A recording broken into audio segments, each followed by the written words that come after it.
Olá, mais uma Ação e Reação, dia 12 de setembro, segunda-feira. Hoje com os comentaristas Dr. Vicente Cassione, advogado e professor, e João Vilela, empresário e advogado também. 11 candidatos no Guarujá, tanta gente aí para a prefeitura concorrendo, hein?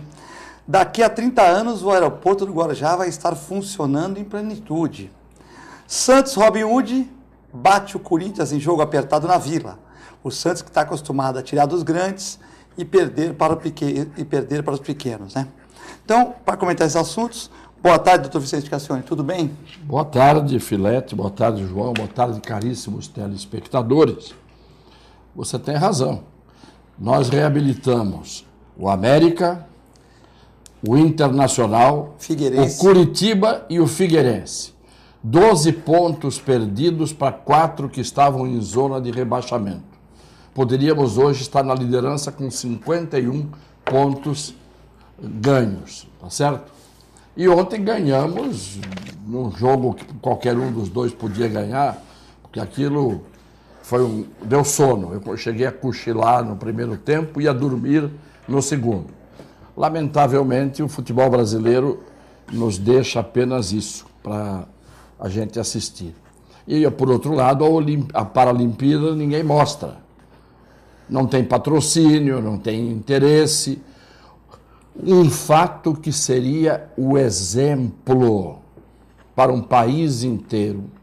Não apenas, em vez de fazer aquelas campanhazinhas contra preconceito para quem tem preconceito contra portadores de deficiência, essa Paralimpíada mostrando a superação dessas pessoas seria um exemplo para todos aqueles que não têm deficiência ou acham que não têm. E para aqueles que têm seria um estímulo, um grande estímulo. Perdemos a oportunidade de mostrar dentro do Brasil, com a força que a televisão tem, o que deveria ser mostrado numa hora dessas. Mas não, é demagogia. É um flashzinho no Jornal Nacional que demora às vezes menos tempo do que a Maju para dar a previsão do tempo. Este é o nosso país. João, boa tarde também. Boa tarde, Obrigado por ter vindo no programa. Uma honra estar aqui com o doutor Vicente Cassione, que é uma referência no país inteiro, de advogado, de pessoa, pela cultura, por tudo que ele sabe, tudo que ele demonstra. Realmente é uma honra estar aqui, Filete, com o doutor Cassione. A honra é minha. E obrigado a todos. Doutor Cassione, o aeroporto de Guarujá, ele fará arrecadação de impostos e terá mais de 6 mil empregos, mas isto daqui a 30 anos. Exatamente. Eu já disse aos meus netinhos que provavelmente eles terão um emprego garantido daqui a 30 anos no aeroporto do Guarujá. Provavelmente, daqui a 30 anos, não haja mais avião.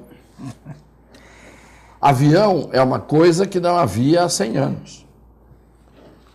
Daqui a 30 anos, provavelmente, nós estaremos voando com uma tecnologia de transposição no tempo e no espaço que não vai depender de turbinas, de pilotos e de objetos mais pesados do que o ar que caem de vez em quando. Eu acho que essas notícias que a gente tem para o futuro, aqui em Santos, já começaram a me encher a paciência. Teremos um túnel Santos-Guarujá. Eu escuto isso desde que nasci. Santos terá, como diz o João, novos tempos. A zona noroeste não jamais será inundada. Não tem mais Santos novos tempos, não é? O túnel não saiu, a ponte não saiu, continuam as velhas balsas da minha infância, tá certo? Agora estamos falando do aeroporto de Guarujá, que daqui a 30 anos vai estar funcionando na sua plenitude. Eu considero isso um deboche, um tapa na cara das pessoas que já estão cansadas desse futuro que está sempre sendo adiado. O futuro está sempre no dia seguinte. E no dia seguinte, o futuro está no dia seguinte. João. Perfeito, doutor Cassione. As últimas grandes obras, do meu ponto de vista, que houve aqui na região, obras realmente, fora o emissário submarino, que foi uma grande obra também, necessária, isso anos 70, né? Sim, mas não era para ser nada aquilo. Sim, ali não era nem para aparecer aquilo ficou, não era para ter. O nome daquilo é plataforma. Submersa, né? Tem que ser submerso, não é para estar... Sabe para que foi feito aquilo? Era uma plataforma, que era obrigatória, fizeram a plataforma para os tubulões, a tubulação que ia jogar o esgoto de Santos lá fora. Tinha que escorrer em declive, puxada mar adentro. Veio uma balsa da Inglaterra para puxar, veio. Né? Veio Então a plataforma só servia para que esses tubulões fossem montados, acoplados um no outro e aquilo escorregasse. Quando acabou a obra, era para ser retirado aqui. O Sérgio Sérvulo da Cunha entrou com uma ação, doutor Sérgio Sérvulo da Cunha, entrou com uma ação, querendo obrigar o Carvalhinho a retirar aquilo, porque aquilo foi feito para ser desfeito. Aí, o Carvalhinho disse, a obrigação não é minha. Quem fez isso foi o governo do Estado, na época a SBS, não era Sabesp ainda, e ele que tire. Nós não temos condição de tirar. Tira, não tiraram. E aquela plataforma, que não era nada, era só para servir, para jogar os tubulões lá longe, ficaram mais perto do que deviam, a refluxo, aquela plataforma acabou virando a Miami brasileira, que era o que o Beto Carreiro queria fazer ali em cima. Virou uma área nova em Santos, mas não... fora isso, a última grande intervenção que eu me lembro, que eu saiba, foi Saturno de Brito, que fez os canais... 1913. Você imagina, a Ponte Pêncio foi construída devido a essa questão do saneamento de Santos. Ali era para levar, não era para levar carro, aproveitava-se e levava as carroças que passavam pela região. E Praia Grande pertencia a São Vicente naquela época, não tinha bem claro isso. Ali era um bairro de São Vicente praticamente. Era para levar o esgoto até o Forte, porque ali passava uma corrente marítima que levaria para alto mar o esgoto. Então, quer dizer, essa foi a grande última obra que nós tivemos na nossa região. Depois disso, ou seja, 100 anos depois, já deixa bem claro, né? 1913, Ponte Pêncio foi 14, se não me engano. Foi. 100 anos depois, nós estamos em 16, nada mais. Então, já inauguramos maquete de túnel, de ponte, aeroporto, doutor Cassione, o senhor deve saber mais do que eu.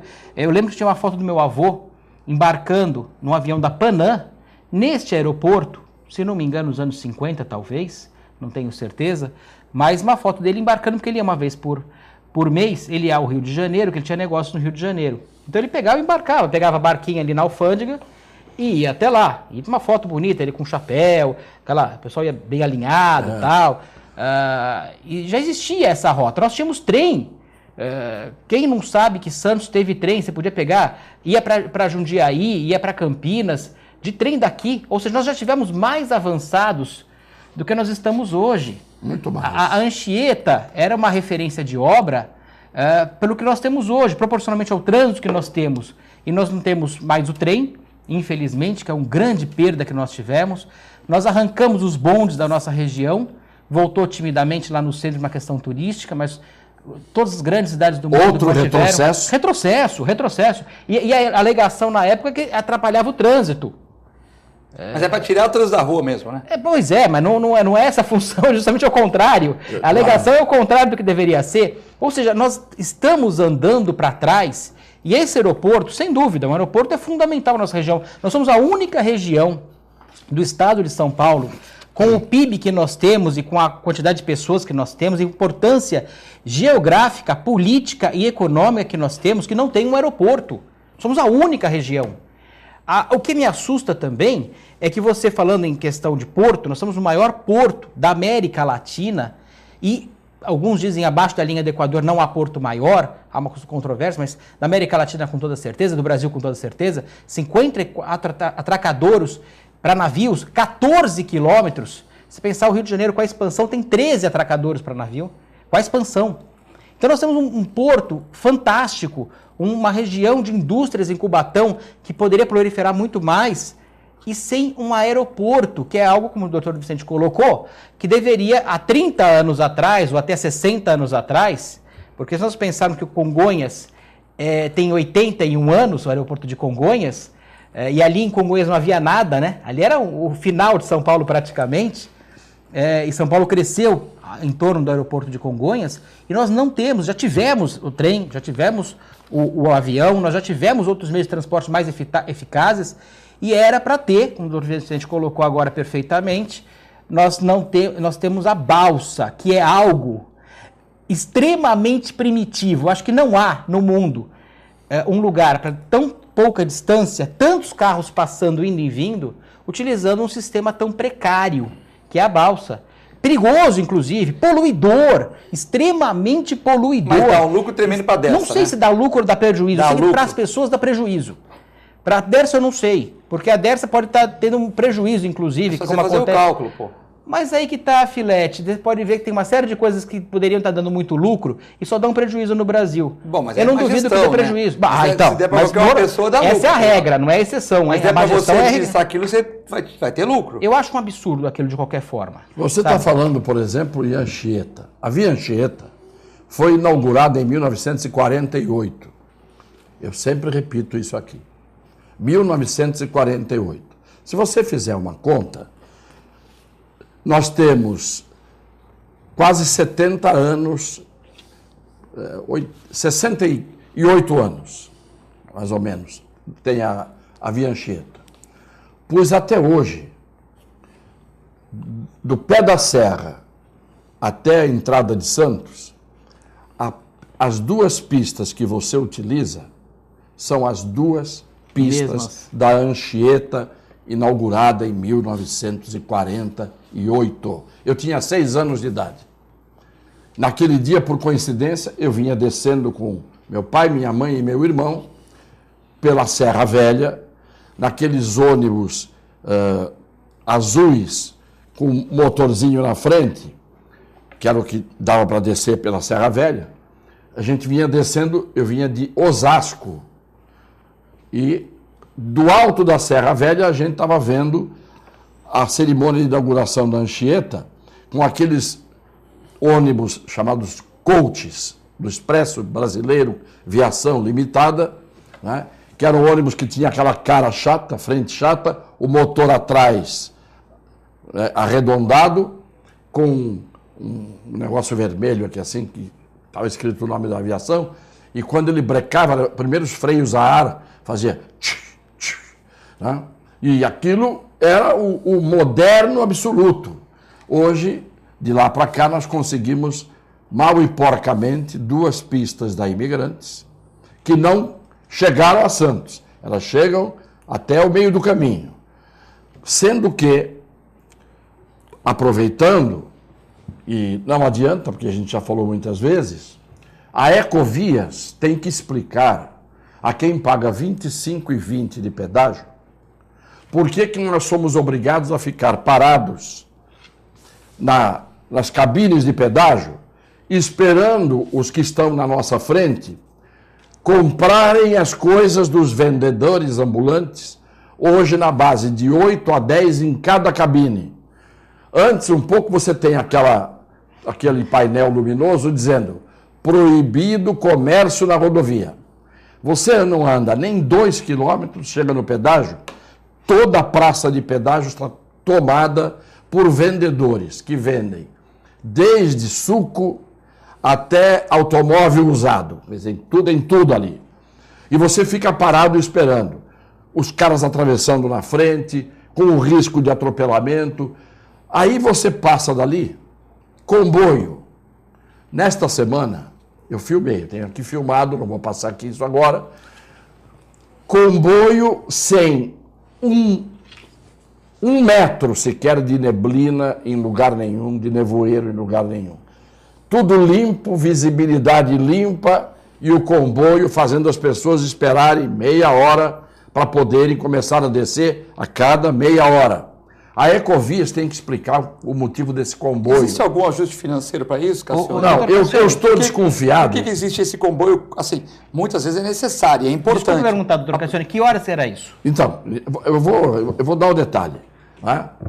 Eu subi por volta de mais ou menos umas 11 da manhã, havia o comboio, tudo congestionado do pedágio até o começo da descida da Imigrantes, do lado de lá, sem um pingo de neblina. E quando tem neblina, a pista que sobe é paralela à que desce. Do lado de cá você nunca tem comboio. A impressão que dá é que só na pista do lado de lá é que a neblina impede a visão, porque é do lado de cá. Só um canteiro central separando, você não tem nunca comboio na subida. E foi aonde teve o grave acidente. Foi, claro, foi do lado da subida. Mas o que eu queria dizer é que minha filha, no sábado à noite, desceu, vindo com o filho e com duas amigas, por volta de 11 horas da noite, ela chegou ali no comboio para descer. Nem vestígio de neblina. Ficou quase 1 hora para conseguir descer do pedágio até Santos. Então, em todos os horários. O que eu estou desconfiando que está acontecendo? Eles juntam todo mundo no comboio, que é para descer todo mundo junto, e quando chegar aqui, no território dos assaltos, como tem muito carro, está todo mundo junto, é mais difícil o assaltante, com aquele fluxo de veículos volumoso, conseguir fazer alguma coisa, porque um carro isolado, ele pode assaltar com mais facilidade. E também tem o carro da polícia na frente fazendo comboio. Mas o carro abandona todo mundo na descida da serra. Abandona, tá. Então a Ecovias tem que explicar o que ela está fazendo, por que está fazendo esses comboios sem neblina. É um dever que ela tem, concessionária de um serviço público imprestável. As pessoas sabem, não é, que não tem neblina, está todo mundo vendo, e fica todo mundo parado, cerceado no seu direito de ir e vir. Por quê? Porque a Ecovias quer. Porque a Ecovias manda no governador, manda no secretário de transportes, manda no estado de São Paulo. Não é só aqui, não. Ela manda no estado de São Paulo. E isso ninguém responde. Doutor Cassione colocou perfeitamente. Eu tenho até uma foto, trouxe aqui da televisão outro dia, descendo também, estava voltando no domingo. Nós não temos, o Santista não tem a opção de voltar pela Imigrantes. Você paga R$25,20 e você tem que voltar pela Anchieta. Você é obrigado a voltar pela Anchieta. O que é um grande absurdo, que você já pagou aquela estrada em 1948 com nossos impostos. É uma manutençãozinha simples, daí fica sendo a estrada mais cara e mais mal conservada pelo tipo de estrada que é do mundo, porque você não tem outra opção. Então aí você fica preso, eu fiquei preso com uma filha de 1 ano e 4 meses, à noite, parado, completamente parado, já na interligação lá em cima. Sim. Porque junto o fluxo do pessoal que vem do ABC, por uma parte de São Paulo, uma parte do interior, e os caminhões. Junto o pessoal que está vindo pela Imigrantes, os caminhões todos do Rodoanel, de todo mundo que vem de todo lugar, vai se juntar naquelas duas únicas míseras pistas, como o doutor Cassione colocou, de 1948. Se você vê o que tinha de carro em 1948, qual era o volume de carga no Porto de Santos em 1948? Só café. Não, e vinha por trem a maioria. Claro. E vinha por trem, a grande maioria. Já pagamos esses 25,20 há muito tempo. Há muito tempo. Agora, não tem um corajoso, doutor Vicente, não tem um prefeito, porque o prefeito é para ser líder da região, né? Não tem uma região metropolitana, um líder de região metropolitana, um vereador que seja, que coloque e vá contra isso. Então nós temos que descer pela Anchieta de 1948, como o doutor Vicente colocou, nós temos que pegar esse falso, essa lenda da neblina, porque eu já peguei neblina sem ter o comboio, mas a grande regra é ter comboio e não ter a neblina. Isso é prático. Eu vou toda semana para São Paulo, eu passo por isso sempre. Eu tinha uma outra desconfiança, eu perguntei o horário, doutor Vicente, que quando o trânsito ficava meio complicado aqui embaixo dos caminhões, eles fechavam para segurar os carros lá. Essa é uma teoria da conspiração que eu tenho. Agora não está tendo safra enorme agora. Mas tem trânsito do mesmo jeito, Filete. Então, eu já que notei que certos assim? horários... Não sei, é uma teoria Tem da que juntar conspiração as minha. teorias, né? Não estou falando que seja isso. Eu estou falando que eu já reparei que quando tem trânsito aqui embaixo, eles retêm lá em cima de qualquer forma. Se é realmente isso, eu não sei. Quem vai ter que responder isso é a Ecovias. Tem uma outra teoria também que fala que existe um prolabore quando faz comboio e tal. Então, vamos dizer assim, quando faz comboio, existe um recurso, ganho a mais, ganho a mais, tal. Não sei para quem é esse ganho. Não sei, eu conversei com vários policiais rodoviários, que são pessoas que me conhecem, eu conheço, a gente viaja muito, eu fui presidente na época do CONTRAN, isso ficou como lenda, então a geração passou para outra. E eu pergunto para eles, quem é que determina a operação comboio? São vocês? De jeito nenhum. É a Ecovias. E por que às vezes não tem neblina nenhuma e vocês fazem a operação comboio? Nós também perguntamos para nós mesmos por quê. Porque a Ecovias manda, a gente tem que fazer. Quem manda é ela. Bom, mas a Ecovia mandando uma polícia fazer Mas é ela. estadual. Toda a escala que existe no sistema Anchieta Imigrantes. O número de viaturas, o lugar onde as viaturas ficam, o horário em que tem que ter comboio, quando é que tem que parar o comboio, tudo é mandado pela Ecovias. A Polícia Rodoviária obedece ordens, não da Secretaria de Segurança Pública, não da Secretaria dos Transportes, ela obedece ordens da Ecovias. O governo do Estado determinou que a Ecovias, que manda no governador e no governo, façam isso. Quando o João disse, tinha que ter um prefeito que tivesse coragem, eu me lembro, e eu tenho os vídeos até hoje disso, o Filete deve lembrar, quando eu fui candidato a primeira vez, em 92 a prefeito, 92, faz 24 anos. Tá certo? Quem estava nascendo em 92, hoje tem 24 anos de idade. Está formado num curso superior, se fez toda a escolaridade. Eu dizia o seguinte, eu vou pegar um grupo de amigos, de gente de peito aqui de Santos, nós vamos colocar os carros, vamos entupir a chegada a Santos, eu vou deitar no chão, eu como prefeito, e essas pessoas, de tal maneira que nós vamos criar um fato de notícia nacional para que ninguém entre e ninguém tenha acesso ao porto e para o Brasil. Vai parar o Brasil. Quem que está fazendo isso? O prefeito de Santos. Está deitado no chão lá. Ou vai ter que botar o exército ou a polícia para me arrancar. No dia seguinte eu ia voltar. Sabe o que diziam? Esse cara é louco. Esse cara é louco. Não pode ser prefeito um sujeito que vai fazer isso. Como é que você faz? Ser prefeito para construir ciclovia e ficar mostrando o lugar pintado aqui, um remendinho ali, nem tampar buraco de rua. Nós temos tradição de tampar nessa cidade. Todo mundo abre o buraco na rua e fica aberto o buraco. O cara faz uma obra, ele abre no asfalto um buraco e depois fica aberto. Aí um dia a prefeitura vem e vai tampar o buraco. Não é? Nós não temos esta coisa da virilidade. Coragem. Eu chamo de virilidade, pode servir para homem e para mulher, que é mais do que a coragem. É alguma coisa que você tem que dizer, eu estou num cargo, eu represento os interesses, não de um ou de dois, não o meu interesse. Eu represento o interesse de todo mundo, da maioria. Então, se eu cheguei a ter o privilégio de representar todo mundo, eu tenho que fazer as coisas a favor de todo mundo. E não a favor dos meus interesses, dos meus cupinchas, e de esta firma, aquela empresa, e está tudo doação entre amigos, que é o que a gente vê. Entendeu? O prefeito de uma cidade, ele tem que ter peito para enfrentar as situações difíceis, para fazer o mole, para fazer o trabalho de síndico, para fazer o trabalhinho do dia a dia, do feijão com arroz. Isso qualquer um faz. Você tem que estar acima dessa planície para ocupar cargos. Quando eu fui deputado federal, eu dizia, caramba, eu sou um. Entre 513, eu sou um. Não importa se eu sou um. Faz de conta que não tem 513. Eu vou fazer tudo como se eu fosse 513.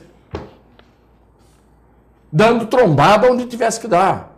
E era assim que eu fiz o meu mandato. Não é? É complicado. Olha, me assusta, doutor Vicente, justamente essas coisas que nós temos em Santos, nossa região, não é Santos, nossa região. De vez em quando, em algum lugar, aparece um prefeito com um pouco mais de coragem, faz alguma coisa, mas que é o Alberto Mourão. Exatamente, que é o Alberto Mourão. É o que eu ia falar. Vamos falar claro aqui. Quem teve a coragem de fazer essas coisas e bater, inclusive, contra o governo do Estado e contra o governo federal quando precisou, foi o Mourão, realmente, porque é a única cidade que você vê sair da mesmice. Para melhor. Foi a única. É uma Praia Grande. Agora, o que me assusta é Santos, com essa pujança que nós temos, a sua importância histórica que nós temos, e nós não fazemos nada, pelo contrário, nós desfazemos o que tem. Hoje a Zona Noroeste, por exemplo, a gente está falando sobre coisas que são lendas urbanas, é o maior absurdo do mundo. Porque gastou-se bilhões, não gastou R$1.000, R$2.000, bilhões para piorar a situação. Está alagando mais hoje do que alagava antes. Só que a gente só alaga normalmente de dezembro, janeiro e fevereiro, às vezes março. Mas em outubro, que é a eleição, as pessoas já esqueceram. Isso dos vereadores esqueceram, porque os vereadores de lá também não têm feito o trabalho deles. A gente tem que deixar bem claro isso, porque se tivesse feito, estão há tantos anos lá, já teriam batido de frente com o prefeito também. Porque o que fizeram na Zona Noroeste é o grande absurdo. É a área separada de Santos. É uma outra Santos, é uma Santos de segunda categoria.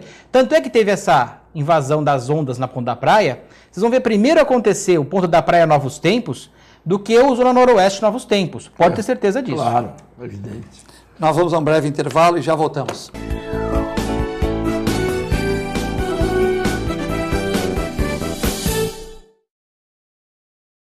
A Clínica Multiimagem é especializada em exames de radiologia e diagnóstico por imagem, investindo continuamente em tecnologia e trazendo constantes inovações para proporcionar à comunidade médica e seus pacientes diagnósticos ainda mais precisos. Sua nova e moderna estrutura, aliada à tecnologia de ponta, juntamente com o corpo clínico especializado, tornam a Clínica Multiimagem um dos centros de diagnósticos por imagem mais avançado do estado de São Paulo. Entre em contato pelo telefone 3202-1250.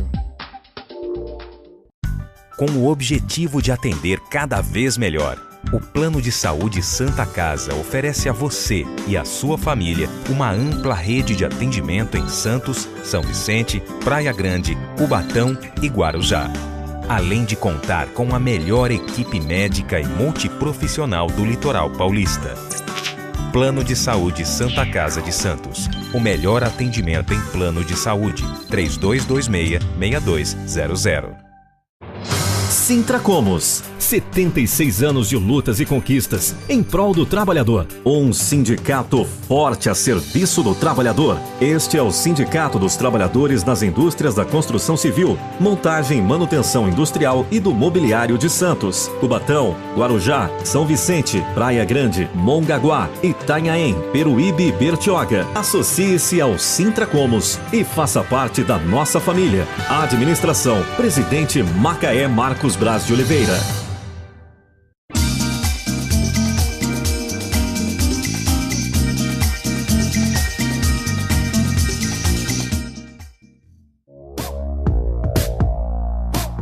Sindicato dos Trabalhadores Municipais de Praia Grande, há mais de 20 anos levando aos seus associados planos de saúde e convênios, assistência odontológica e jurídica, curso de capacitação e outros benefícios, dando aos servidores melhores condições de trabalho e qualidade de vida.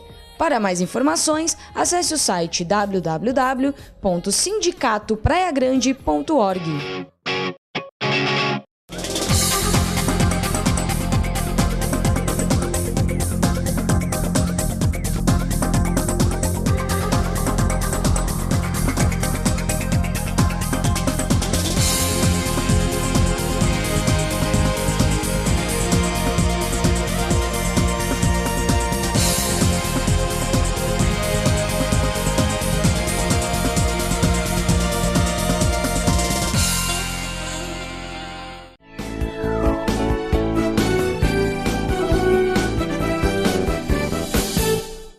Boa tarde, estamos no segundo bloco do Ação e Reação, hoje com o Dr. Vicente Cassione e o Dr. João Vilela.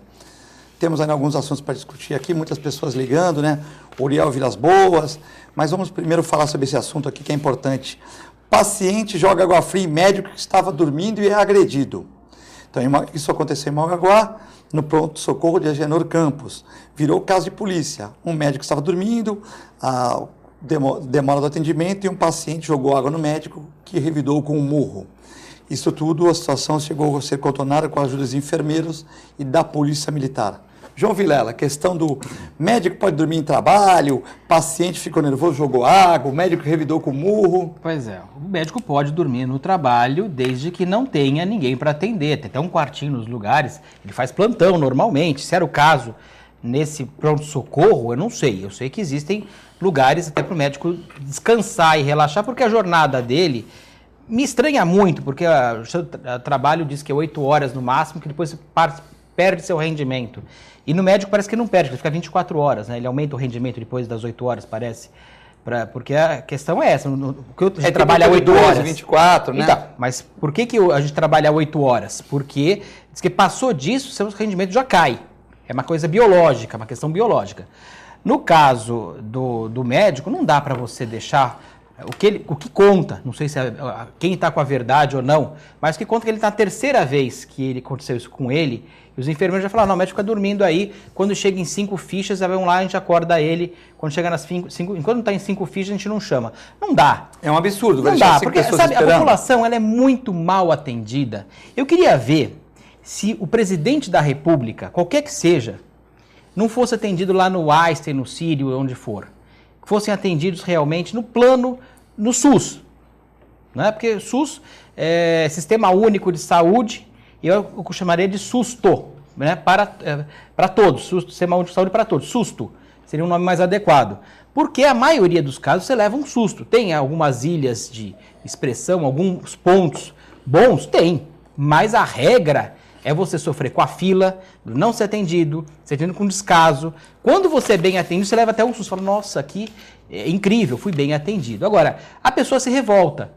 Discordo dele fazer dessa forma, tem outras formas mais civilizadas, talvez, de ir contra isso, de fazer uma denúncia contra a prefeitura, mas a pessoa está tão desacreditada das coisas, as pessoas estão tão revoltadas por pagar caros impostos e não ter menor atendimento, não ter o retorno, você não tem segurança. Segurança ninguém vai me falar que tem, porque não existe segurança no Brasil. Segurança é, para mim, uma lenda, outra lenda. Saúde, qualidade para todos, isso não existe. Educação, não existe. Infraestrutura, estamos falando até agora sobre infraestrutura, não existe. Mas impostos altos existem. Então as pessoas se revoltam, chegam lá, já foi uma vez, já foi 2, já foi 3, não consegue ser atendido. Chega lá, a pessoa continua dormindo lá, eu entendo a pessoa, sinceramente eu entendo. Não concordo, mas entendo. Porque é revoltante você não conseguir ser atendido num posto. E o médico não sabe, dormindo, ele não sabe se a pessoa está muito ruim, se é um caso de vida ou morte. E o tempo na medicina, Filete, você lá na sua clínica, você é um médico de animais, nós somos animais também. Se você chegar lá, ó, o doutor Filete está dormindo. Quando a gente vai lá, o cachorro está lá, agoniando. Não, se não tiver opção de outra clínica. Porque a opção do SUS é essa. A grande questão... O cara vai invadir. Se o cara tiver água, ele vai jogar em você, Filete. Lógico. Mas a gente está discutindo o caso aqui. Tanto que claro. João da Praia Grande está falando, pagaram R$25 pelo pedágio é um absurdo. E também médico dormir em plantão onde ele ganha é um absurdo. Claro, as pessoas não concordam, né? Cassione. O João disse que não concorda com o paciente que jogou água no médico. Não, eu falei que não, eu concordo com ele, eu entendo. Eu só não digo que ele não... O método, você disse. Ele poderia usar de outras formas mais civilizadas, mas no Brasil... Eu acho que ele errou, porque ele saiu num prejuízo, 2 vezes. Ele não foi atendido... E ainda apanhou. E ainda apanhou. Então, ele, em vez de jogar água, ele tinha que ter dado soco no médico. Porque aí, pelo menos ele já sairia no lucro, não é certo? Porque ele acabou saindo no prejuízo, não foi atendido, jogou água, que na pior das hipóteses apenas desperta do seu sonho o médico, e o médico levanta e dá um murro na cara dele que deixou o olho dele todo roxo. Eu já daria o soco de cara, entendeu? Porque eu não sei se o médico vai me dar um tiro Ou se vai me dar um soco, eu já dou antes. Jogou água, tomou murro, Porque é muito né? fácil para nós, quando nós estamos assistindo de longe, a gente dizer, não, porque o médico tem direito de descansar, vai você, numa emergência, levando um ente querido seu para ser atendido e ter como informação de que o médico está adormecido. Não há quem tenha mais paciência no Brasil para muitas coisas. Tanto que as pessoas estão perdendo paciência até quando não deveriam. Porque para tudo tem um limite. Para certas coisas nós temos que ser tolerantes. Diante de outras coisas temos que ter paciência. Mas quando você é tão agredido o tempo todo, os seus direitos são negados o tempo todo, você só tem deveres, você é maltratado o tempo todo, o que você começa a dar como retorno? Isso. Vira uma lei do salve-se quem puder. É isso que está acontecendo. Então, o médico pode até estar ali naquele momento dormindo, porque estava esgotado, exaurido, cansado. Uma coisa que eu garanto a você. Nesse pronto-socorro de Agenor de Campos, em Mongaguá, ninguém mais dorme em serviço. Pode ter certeza disso. Que é o que eu falei daquela história de eu deitar na estrada lá. Chama atenção. Qual é o próximo louco? Um jogou água, o outro pode entrar e jogar ácido, o outro pode entrar e dar um tiro. Porque é isto que está virando a nossa sociedade de hoje. É uma sociedade primitiva.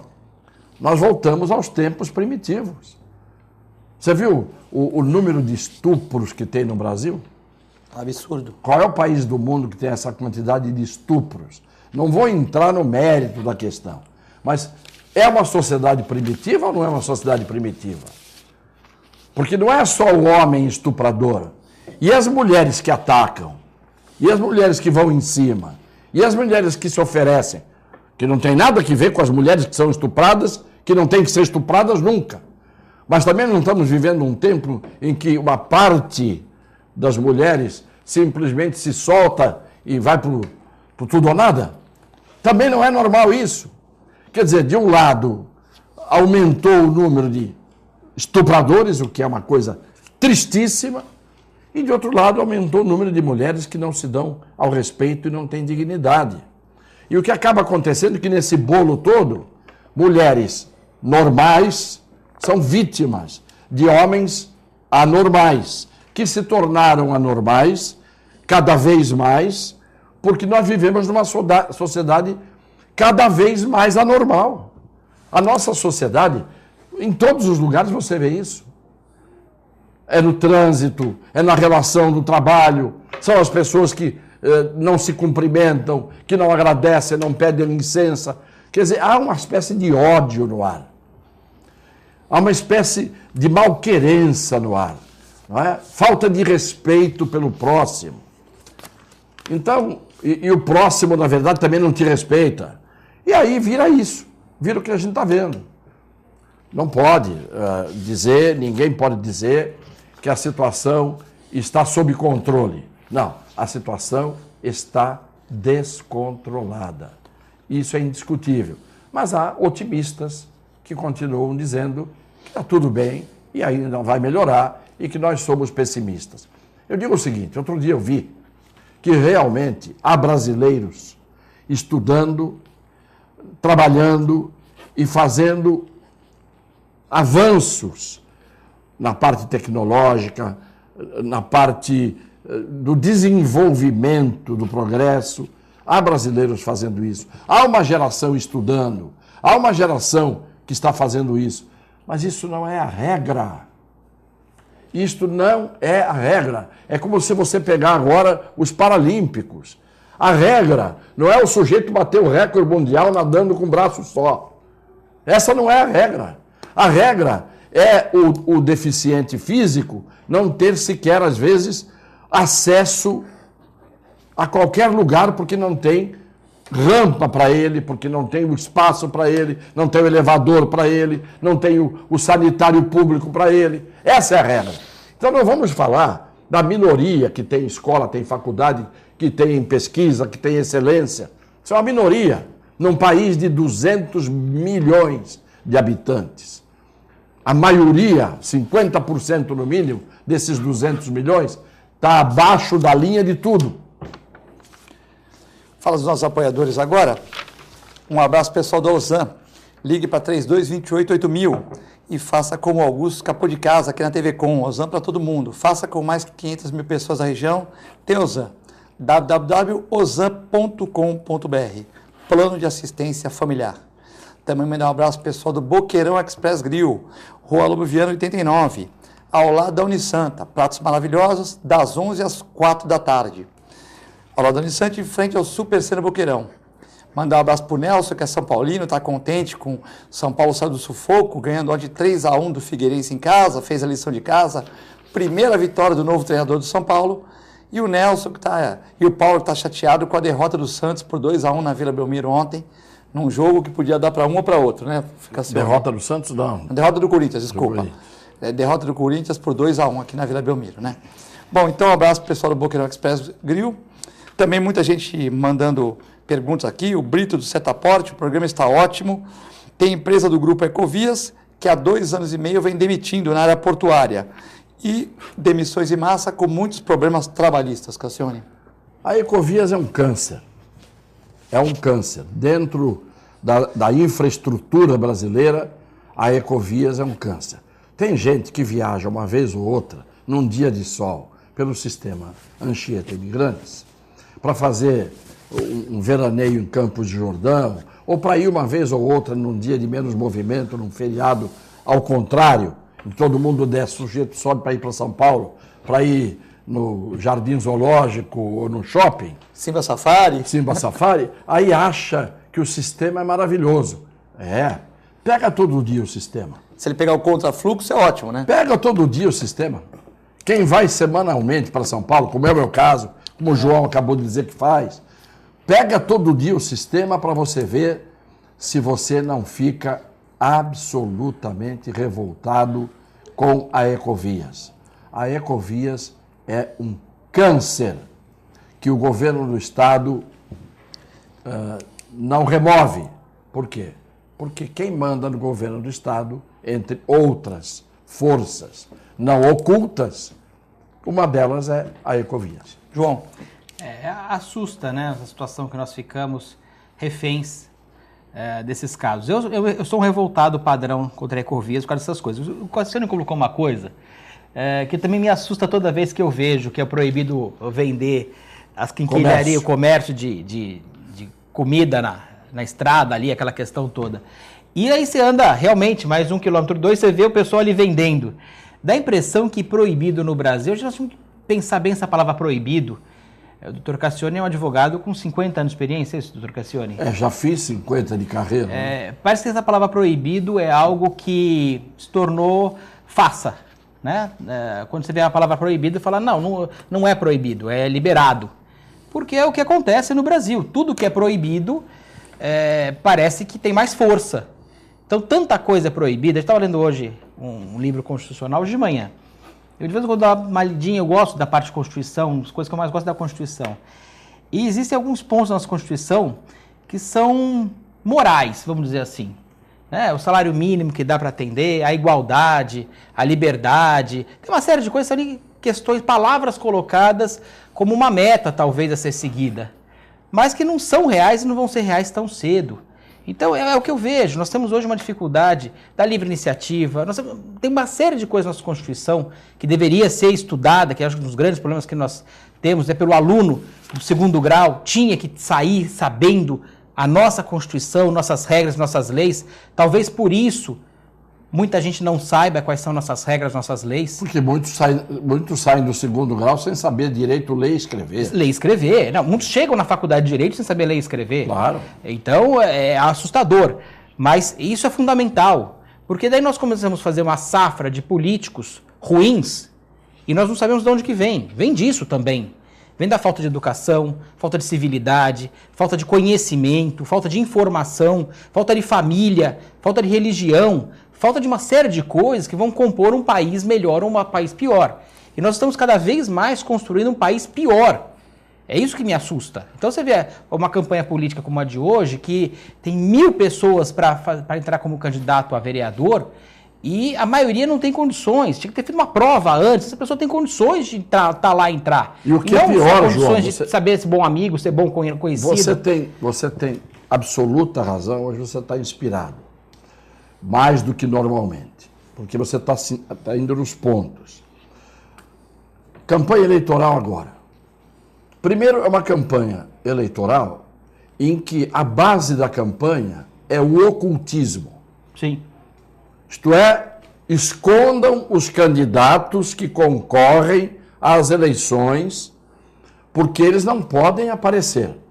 De tal maneira que, de um lado, você tem um povo, na sua maior parte, desinteressado, completamente alheio, alienado, tá certo? A gente não quer nem saber quem é candidato, quem não é. Do outro lado, os candidatos não podendo aparecer, não podendo dizer o que eles são. No mínimo, o sujeito tinha o direito de dizer o seguinte: olha, eu sou fulano de tal, filho de fulana e de fulano, eu sou formado nisso, ou eu não me formei, mas eu exerci tal atividade. Na minha vida, eu não fiz absolutamente nada, ou eu fiz, porque eu vi outro dia... Eu sou vereador profissional. Profissão. Eu sou vereador profissional. Um dia saiu... Minha profissão é vereador. Profissão vereador. Não é profissão. Vereador não é profissão, meu velho. Profissão, vereador. Então a minha profissão, eu fui deputado, era a minha profissão. Eu sou advogado. Profissão. Professor. Profissão. Isso sim. Agora, profissão, vereador, quer dizer, deixou de ser vereador, ele é o quê? Não é nada. Ele é vadio.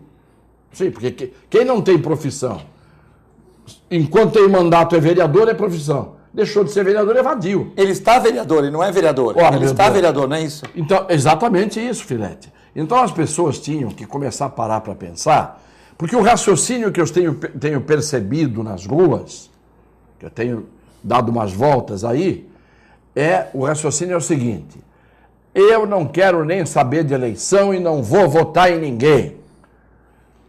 Ou então alguém diz assim: ah, o senhor está me indicando essa pessoa, então agora já tenho em quem votar. Porque eu estou indicando, porque a pessoa confia em mim e a indicação que eu fiz, a pessoa diz, então eu vou votar. Mas a maioria diz assim: eu não vou votar em ninguém. É pior, vão ficar os mesmos. Meu velho, minha querida, vocês não votando em ninguém, vão fazer o seguinte: vão deixar que outros que votam coloquem nos cargos o que é de pior. Porque se você tem tanta consciência, tanto civismo, tanta desilusão, que você diz, não tem nada que preste, eu não vou votar em ninguém, procura nessa montoeira de gente que o João acabou de dizer, quantos candidatos temos só em Santos, a vereador? 3. Mais de 1000, sei lá, quantos? Não sei quantos são. Eu acho que são 300 e pouco, mas não tenho certeza. Acho que é mais. Eu pensei que era 600, mas acho que é 387. Eu acho que é 300 e pouco. Bom, eu não acredito. Mas é muito, né, Cassione? Mesmo que seja. Agora, será que nesses 387 não há ninguém que tenha um mínimo de condição para ocupar o cargo? Dá para tirar uns 50. Muitos dos que estão lá hoje não têm condição de estar lá. Foram postos. Por exemplo, nós podemos começar tirando os que estão lá sem merecer. Já é um primeiro passo. Um dos princípios da democracia é a alternância do poder. Mas é claro. A primeira coisa que deveria se tirar, eu sou contra a reeleição. Principalmente, eu sei que vão ter casos bons que deveriam ser mantidos, mas eu acho que a alternância é fundamental no legislativo. Eu acho que a pessoa não pode virar profissão, doutor Vicente. Mas você podia trocar a alternância, eu concordo com a sua perplexidade, eu já tive essa perplexidade, e eu fui contra a votação, na votação da reeleição, eu votei contra, quando era deputado federal, né? Mas eu votei contra, e aliás votei sozinho, porque a bancada inteirinha virou, e eu era líder da bancada, fiquei sozinho declarei o meu voto contra a reeleição, desci e renunciei imediatamente à liderança da bancada. Porque é uma questão de coerência. Você tem que ser coerente. Muito bem.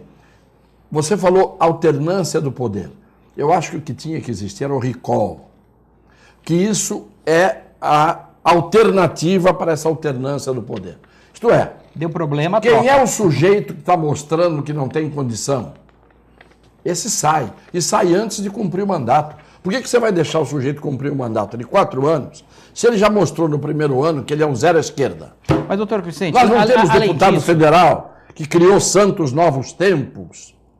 Está lá em Brasília.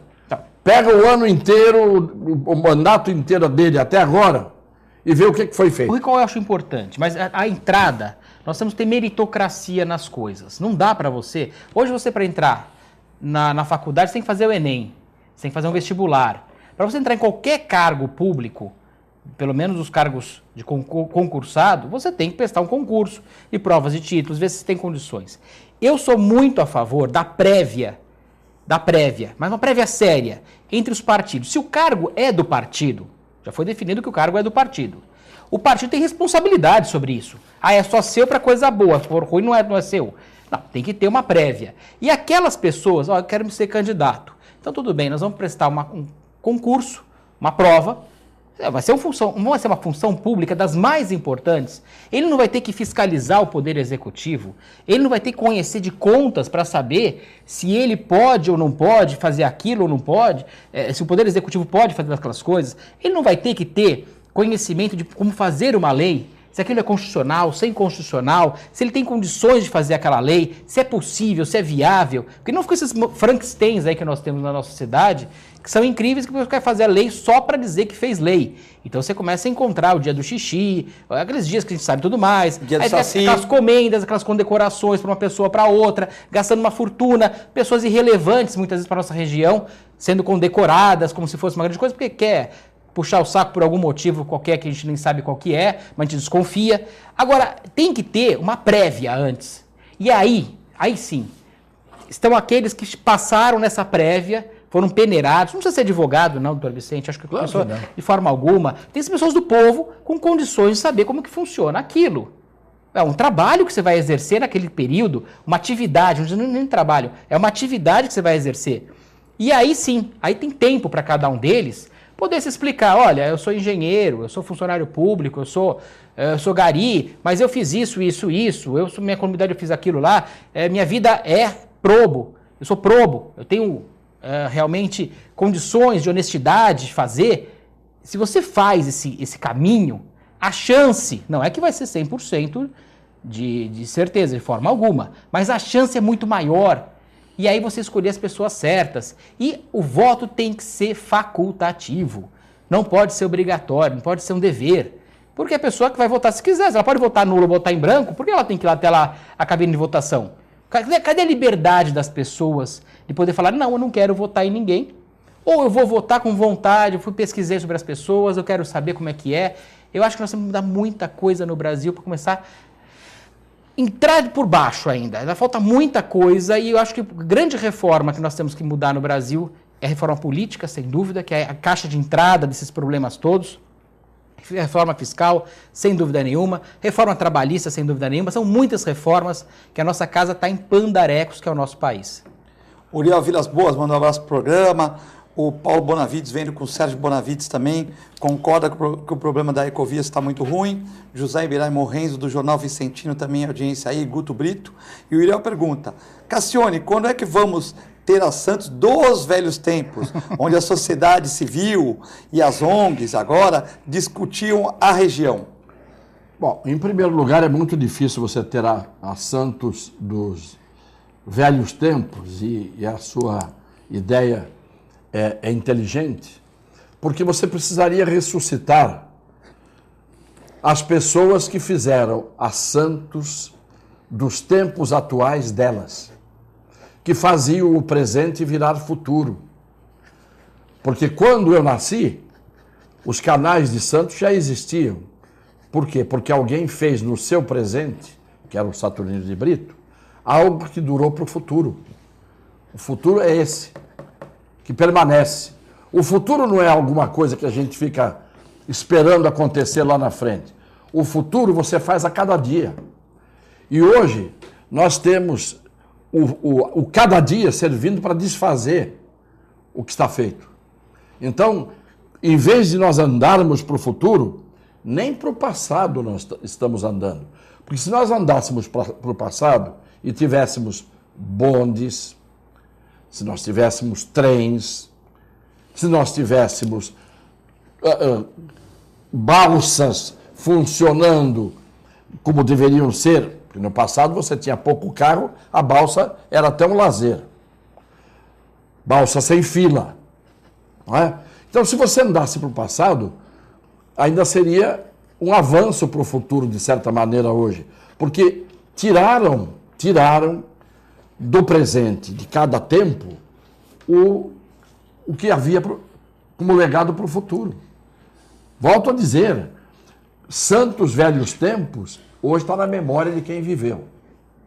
Santos novos tempos está na demagogia, na mentira, na corrupção, na falta de planejamento de quem cria slogans, ditos e frases. Santos novos tempos. Onde estão os novos tempos que não chegam? Há quanto tempo, eu que já envelheci, estou esperando os novos tempos? Fiquei velho e os novos tempos não vieram. Então, é ótimo. Quando é que nós vamos voltar? Gostei. Como é o nome do... Uriel Vilas Boas, seu ex-aluno, né? Uriel, você matou a charada. Quando é que nós vamos voltar para os santos velhos tempos? É que ele é palmeirense e está contente, né? Está contente. Não, Uriel é um pensador 24 horas por dia e é um antenado, ele é ligado. De certa maneira... Participativo, né? Às vezes ele até já como aluno ele já era chato. Porque... Não fala isso do Uriel, Cassiano. Não, chato no bom sentido. Cobrador, né? Cobrador. Persistente. Não é aquele aluno que vai, senta na última fila e fica dormindo, assim, entendeu? E está mais preocupado em pensar em sair da classe e tomar cerveja no bar da esquina. Catar Pokémon. Claro. Então, o Uriel é uma pessoa atuante, mas ele sabe muito bem como é difícil fazer o caminho. Ele sabe muito bem. Ele foi presidente do Sindicato dos Metalúrgicos. Quantas coisas ele não conseguiu fazer? Quantas? Então, é muito fácil também a gente ficar, às vezes, só fazendo críticas, como muita gente faz. Eu digo, você que critica, você que não vai votar em ninguém, você que critica, então você não abra a boca depois. Fica quieto no seu canto e não reclame, porque a reclamação é chata. Em vez de reclamar, age. Haja, atue, pratique uma ação, vote, procura, agulha no palheiro para achar um candidato, porque tem alguns que merecem. Então, nós estamos sempre reclamando, choramingando, nos queixando. E o que é que nós estamos fazendo para mudar as coisas que estão aí? Nós deixamos acontecer. Nós deixamos a areia do Zé Menino ser ocupada por todos aqueles prédios. Nós deixamos a praia chegar ao grau de poluição que chegou. Nós deixamos as comportas dos canais emperrarem. Nós deixamos o assoreamento acontecer nas praias. Nós deixamos tudo isto acontecer. Nós deixamos as palafitas serem construídas e se expandirem. Nós deixamos a Zona Noroeste chegar ao ponto que chegou, e vivendo, e o pior de tudo, pelas pesquisas eleitorais, você pensa que a Zona Noroeste está desiludida? Não deve estar, não. Que tem voto para uma porção de gente lá que não fez nada pela Zona Noroeste e sempre consegue voto lá. Então eu não consigo entender. Sinceramente, essa matemática eleitoral eu não consigo entender. Obrigado, Cassione. Meu amigo João, muito obrigado. Obrigado a todos. Um prazer estar aqui com o Dr. Vicente Cassione. Obrigado a todos. Obrigado pela audiência. Fique com a nossa extensa programação. Muito bom dia.